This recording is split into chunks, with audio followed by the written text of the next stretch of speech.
That's the first time it's happened here since 2000. What are you guys doing well? What do you feel is the biggest reason for that success? Oh, just not letting people move the ball with consistency. You know, like everybody, we've given up drives and wish you could get back plays. But I think we've been pretty consistent and doing the ordinary things pretty well. And just playing again with overall better discipline.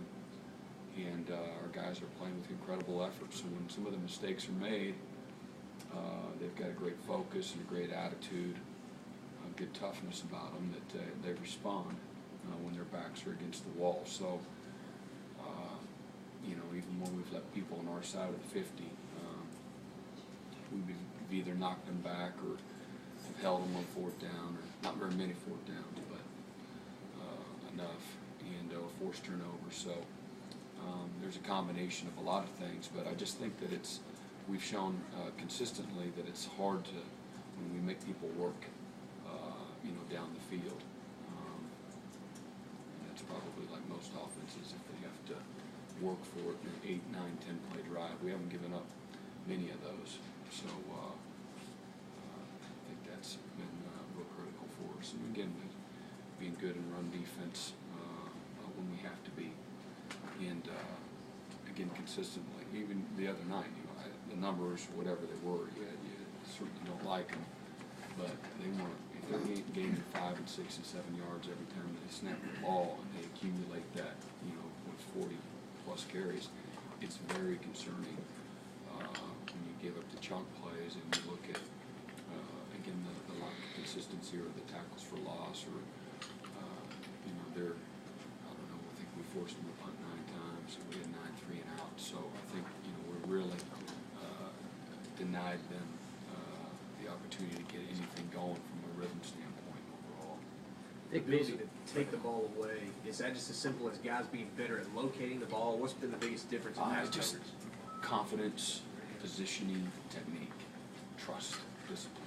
You know, putting your eyes there. Again, a year ago we stared in the backfield a lot. You know, so whether you're in zone or man, it's hard to be in good position when you're staring at the wrong things, you're looking at the wrong things. And there's sometimes in zone that you want to, you know, see what the quarterback's intentions are. But, you know, just guys just playing with more confidence, trust, technique, eye control, all those things combined. Those things are difficult to correct in a short amount of time. I don't know.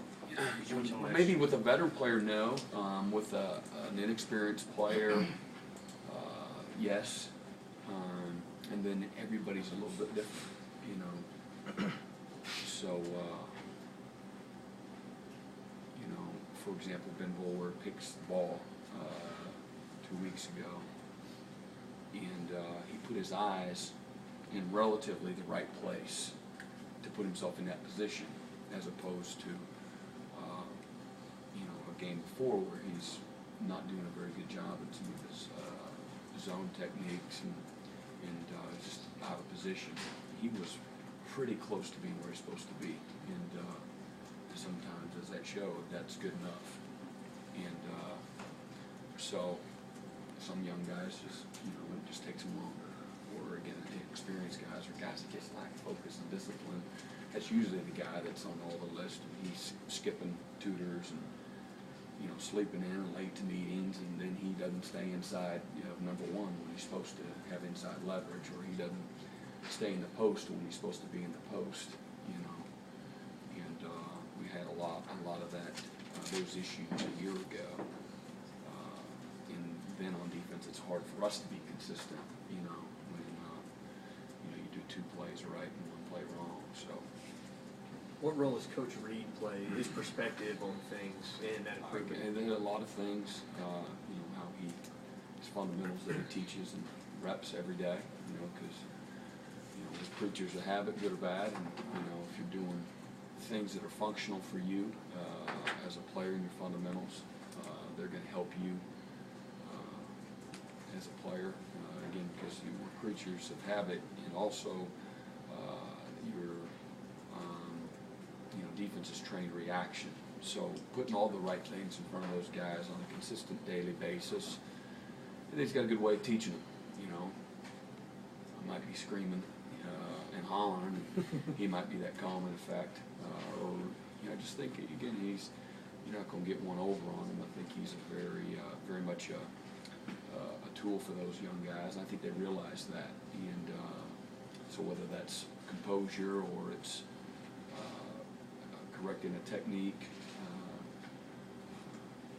or instilling a certain level of toughness and creating this level of standard that those guys need to live up to. It's a lot of those things that those guys that have grasped, but they have a better functional intelligence about what we're doing and why and when and what you can do and what you can't do and the stresses of it and all those types of things. So he's had a huge impact, and those guys also have to take ownership in maturing and investing time and working on their weaknesses, and I think that they've done that through the out season, and it's shown now, because that just doesn't happen when you start practicing again. It's a long-term investment.